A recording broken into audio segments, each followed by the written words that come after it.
마음이 드셨다면 구독, 좋아요 꼭 부탁드리겠습니다. 고맙습니다.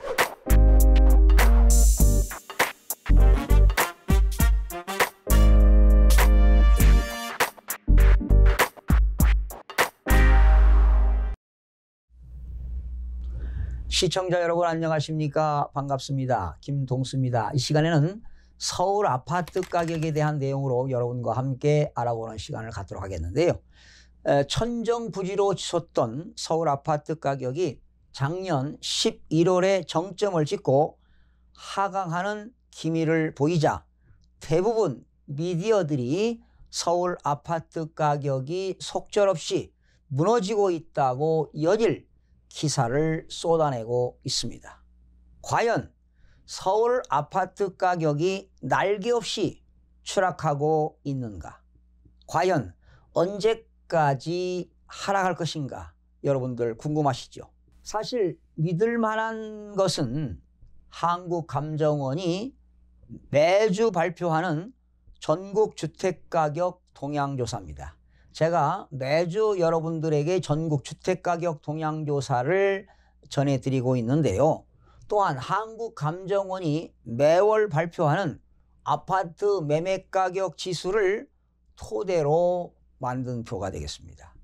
한국감정원에 의하면 지난 3월 18일이죠. 3월 18일 기준 서울의 매매가격, 아파트 매매가격은 지금 19주째 하락을 하고 있고요.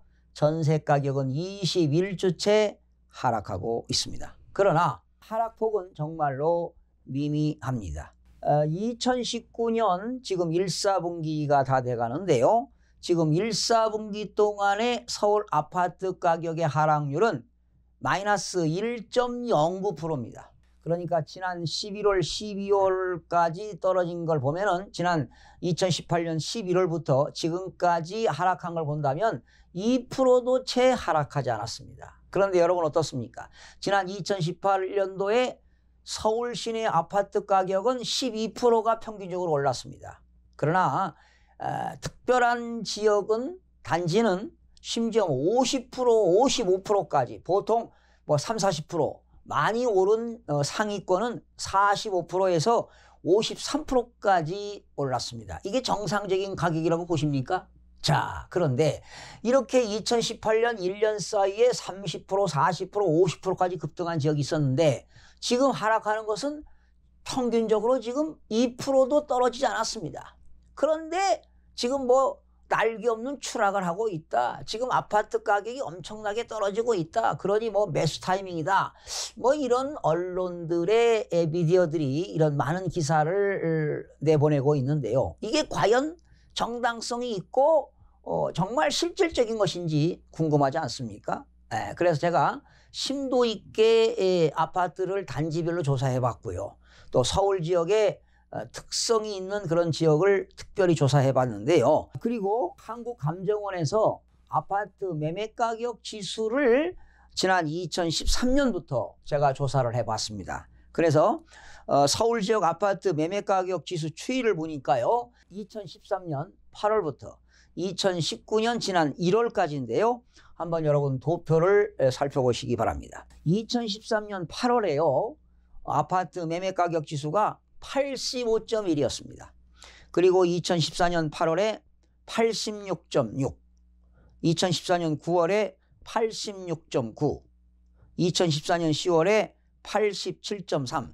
지금요 2008년에 미국발 금융위기 이후에 2009년부터 가격이 서서히 하락하기 시작해서 사실은 2013년도까지 계속 5년 동안 가격이 하락하다가 2013년 8월부터 가격이 서서히 상승하기 시작한 것이 2017년도까지 꾸준하게 상승하다가 지난 2018년도는 급상승을 한 경우입니다. 이게. 그래서 여러분들이 참고하시면 되겠고요. 그래서 2014년 10월에는 87.3, 2014년 11월에는 87.4, 그리고 2015년 6월에 매매가격 지수가 90.1이었습니다. 그리고 2015년 12월에 93.3, 2016년 9월에 95, 꾸준하게 올랐죠. 2016년 12월에 96.3, 2017년 4월에 96.8, 2017년 11월에 100이 됐습니다. 매매가격 지수가 100이 됐어요. 그리고 2018년 5월에 105, 2018년 11월에 109.1, 2018년 11월이 최고점을 찍었습니다. 그러니까 9.13 정책 이후에 9.13 정책을 발표했다고 바로 가격이 떨어진 게 아니거든요. 꾸준하게 보합세 상승하다가 최고점이 2018년 11월에 아파트 매매가격 지수가 무려 109.1이었습니다. 그리고 이제 12월부터 떨어지기 시작해서 108.9가 됐고요. 지난 2019년 1월에 아파트 매매가격 지수가 108.5로 떨어졌습니다. 그러니까 0.6포인트가 떨어졌나요? 109.1에서 108.5로 떨어졌으니까요.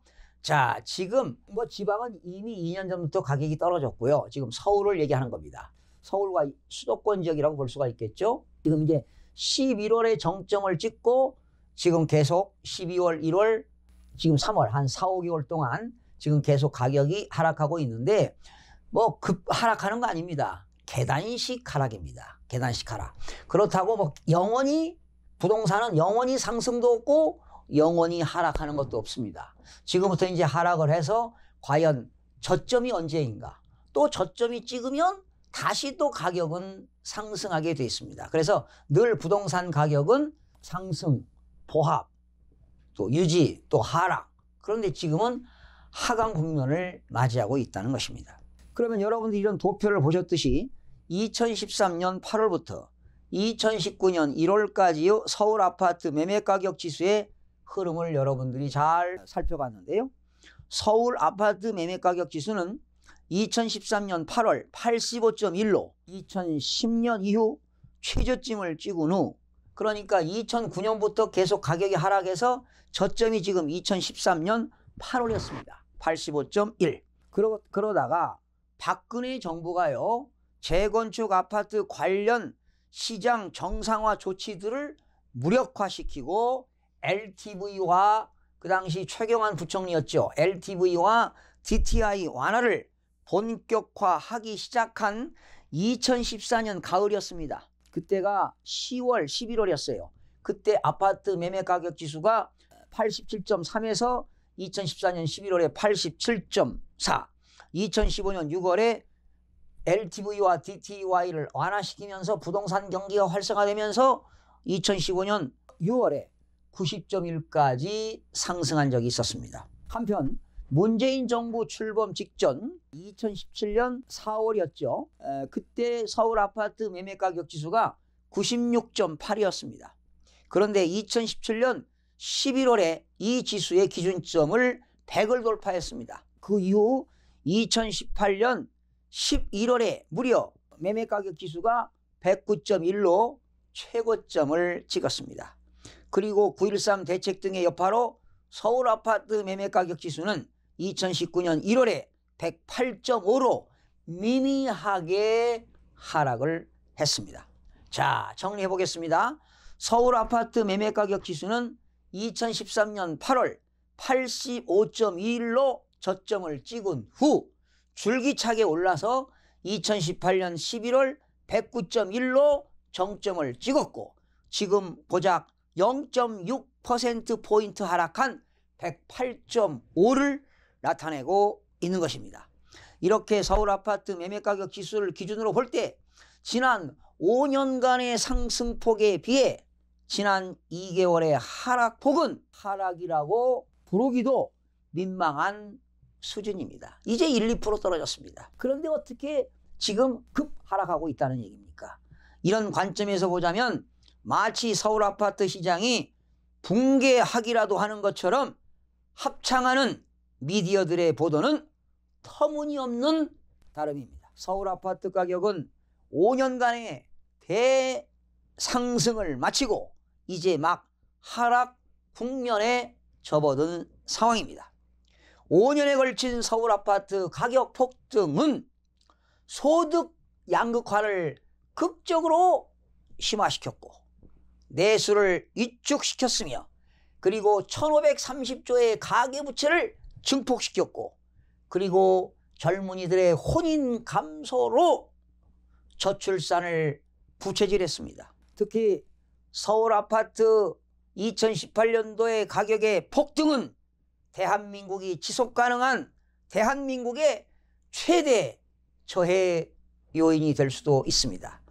이제 2018년을 기점으로 해서 대한민국은 3만 천 국민소득이 800불에 달했지만 우리나라 몇몇 대기업들이 없었다면 2만 불 달하기도 힘들었을 겁니다. 대한민국의 지금 소득 불균형이 너무나 심각합니다. 예, 잘 사는 사람과 부익부 빈익빈 현상이 너무나 극렬하게 나타나기 때문에 이런 소득 불균형이 심화되는 것도 과히 바람직하지 않고요. 지속가능한 대한민국을 유지할 수가 없습니다. 만약에 대한민국이 4만 불이 되기 위해서는 앞으로 한 10년 이상 걸릴 겁니다. 그러나 자칫 잘못하면 지금 세계 경제 성장률이 둔화되고 있고 대한민국의 경제 성장률도 떨어지기 때문에 자칫 잘못하면 2만 불 시대로 추락할 수도 있습니다.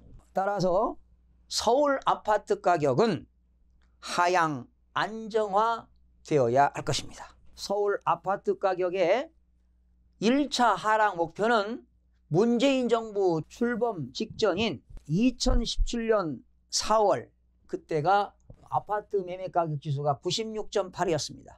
그리고 2차 하락 목표는 서울 아파트 가격이 대세 상승하기 전 2014년 8월, 그때가 86.6이었습니다. 최소한 그 정도의 수준까지는 서울 아파트 가격이 빠져야 할 것입니다. 그렇다면 이제 1, 2%가 하락했지만 계단식으로 급격하게 하락하면 크나큰 문제가 생기기 때문에 계단식으로 해서 가격이 하락해야 되지 않을까 생각을 해봅니다. 결과적으로 이제는 서울 아파트 가격 하락은 시작이고 갈 길이 멀 것 같습니다. 돌아오는 2020년 내년입니다. 국회의원 선거가 있습니다. 그리고 2021년에는 대통령 선거를 앞두고 있는데요. 만약에 현 정권 입장에서 정권 재창출을 위해서는 정부는 지방에 우호적인 정책을 수립할 것이 예상되기도 합니다. 그렇다면 지방의 부동산 가격은 이제 소폭 오름세로 될 것이며 서울의 부동산 가격을 떨어뜨려 자산 양극화 억제를 통한 현 정권의 아젠다를 해결할 수 있을 것으로 예상도 해 봅니다. 서울 미 수도권 부동산 시장에 대해서는 정부가 완화 정책을 수립하지 않는다면 2020년 5월 및 또는 2021년 3월까지 아파트 하락세가 지속될 가능성이 높을 것으로 예상해 봅니다. 부동산의 하락 패턴이 2018년 11월부터 시작됐고 이는 시장 내 외부에서 유동성이 축소되기 때문입니다. 지금 정부가 강력한 대출 기조하지 않습니까? 그리고 총부채 원리금 상환 비율 DSR을 적용하다 보니까 이제는 유동성 자금이 축소되고 있습니다. 부동산 매매 시장은 위축되지만 전세가는 안정되면서 세입자에게 유리한 시장이 펼쳐지고 있습니다. 전세 가격이 하락하는 것은 매매가 상승으로 전세가율이 하락했고 입주 물량 증가로 전세는 향후 몇 년간 저렴할 것으로 추정이 됩니다. 최소 2년 동안 세입자 중심의 시장이 지속된다면 세입자에게는 유리한 조건으로 전세 계약이 이루어질 것입니다. 아울러 집값 하락으로 집 없는 서민들의 애환이 해소되기를 희망해 봅니다. 그렇다고 부동산 아파트 가격은 계속 하락하지는 않습니다. 하락 시기를 맞다가 다시 또 분위기가 바뀌면 정부가 완화 정책하게 되면 역시 부동산 가격은 상승할 수밖에 없습니다. 그러니 늘 부동산 가격은 하락 상승 보합 유지 뭐 이런 과정을 늘 걸치게 되는데요. 그렇다고 저는 부동산 하락론자는 절대 아닙니다. 그러나 부동산은 10년 주기술도 있고요. 늘 상승하는 건 아니고요. 세계 경제 여건과 국내 경제 상황에 따라서 가격은 상승과 하락을 반복하게 되어 있습니다. 시청해 주신 여러분 대단히 고맙고요. 또 다음 시간에 찾아뵙겠습니다. 대단히 고맙습니다.